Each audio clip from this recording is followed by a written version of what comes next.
Welcome back to a Get Ready With Me. It's been a while, and today I'm going to the CDA. So for today's video, I got some questions from Instagram, and we are going to work through them while I snatch this face. First up is foundation, so I'm using the House Labs. If you had a well-paying associate job with work autonomy, would you still want to own a practice? Ooh, I talk about this actually quite often with people because I think that there is such a glamorous aspect of being a practice owner. Like, it's almost like the goal for everyone is just to be a practice owner.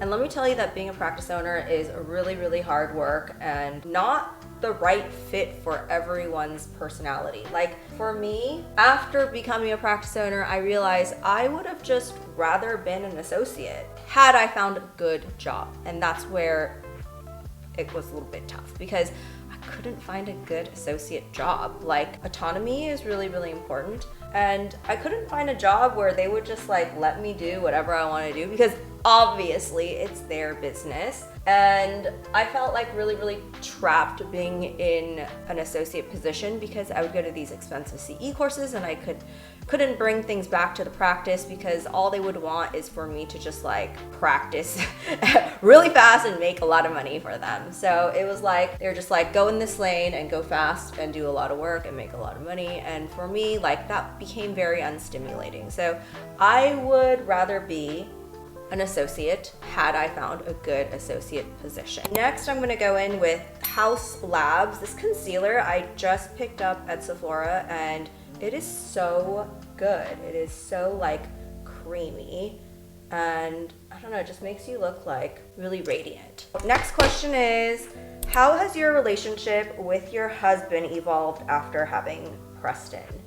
Ooh, it's also a really good question. So it has not been easy for sure. Having a child has really changed our lives and it's for the better. For the better. We love Preston. We love doing what we're doing, but life has definitely changed. I used to be a workoutaholic and now it's not like that at all. But me and Byron's relationship, I feel we're always pretty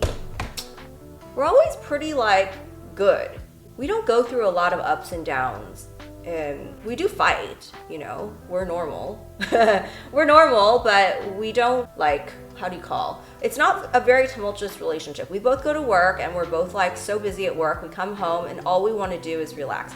And I've actually chilled out quite a lot. I used to be up Byron's ass all the time. I've had to learn to be more patient overall for the good of the entire family. But because there's this extra thing that's making me tired, when I come home, we don't fight quite as much because I've learned to pick my battles more because I'm so tired. I don't want to fight with Byron for the few maybe hour before we go to bed. It kind of ruins the vibe and everything. I realized I just put on this is the Charlotte Tilbury contour thing right there. And then I use this Patrick Ta brush to and then on the nose as well. So I'm gonna do powder bronzer now. I'm just using this one up. It's the Clé de Peau bronzer. I'm just using it up to its max. I have this one on deck. It's the Patrick Ta, but I'm trying to get rid of this one first. And this one I'm going to use this fluffy brush from Hourglass. Next question is, what do you do for styling hair on non-wash days? Okay, so I only wash my hair 2 times a week. And I know that's crazy. I wash my body more than that, just so you guys don't think I'm totally disgusting, but I only wash my hair 2 times a week. And I style my hair within that first day or the next morning. And then my hair tends to hold styles pretty well. The only reason that I do wash my hair is because it gets dirty and oily, not because it's not holding the curl anymore, if that makes sense. And I basically only use this claw clip. If I don't have this claw clip, I cannot function. So this is, what was this? MEJ. This is an MEJ big fat claw clip.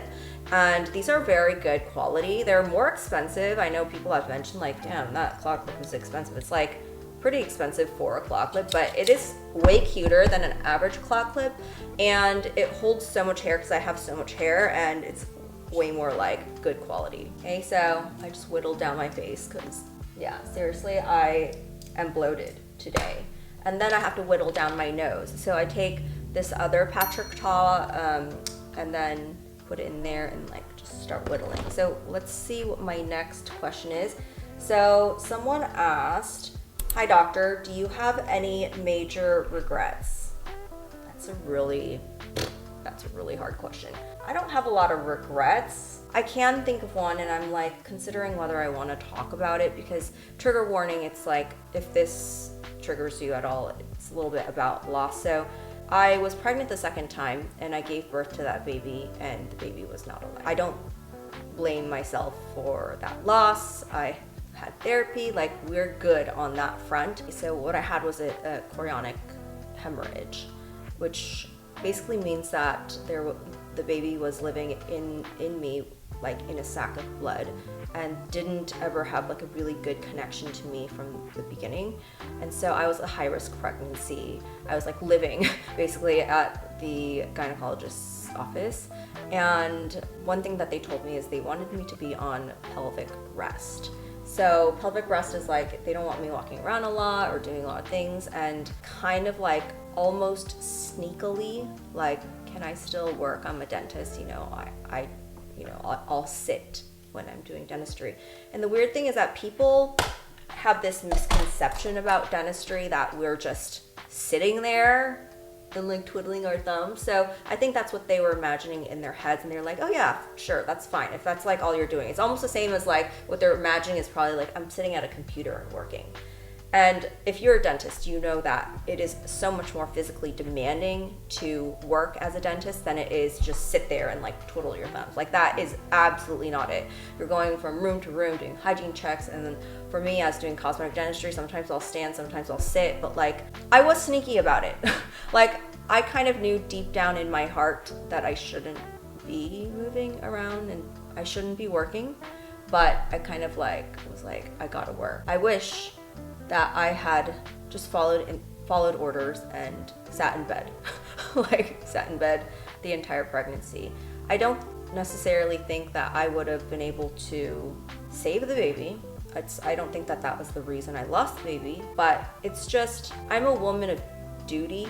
I think I put my career above the baby at that time. So although I don't think that I caused a loss by working, I do wish personally for myself that I stayed in bed because I knew better. Again, really nuanced situation because I work for myself and I don't make money if I don't work, and everyone's sitting at the office doing nothing like for 9 months. There's no way.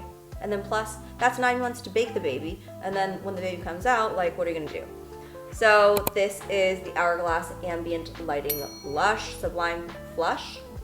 I love this blush. It's like my new favorite. But yeah, that's the only thing that I sort of regret, and I don't know, let me know what you guys would do. Like, would you just like take a loss at your business for 9 months and not move? Because I want to do what's best, but I also like am a businesswoman and a career girl, and talked about that for way too long.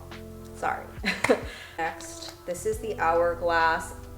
It doesn't even say anymore. I've had this for so long. It lasts a long time.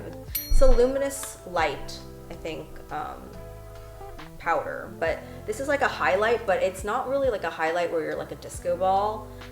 This highlight just makes your makeup like almost melt together. Like, this is my favorite thing in the world. I think Hourglass makes such good, beautiful powders. I'm a huge fan.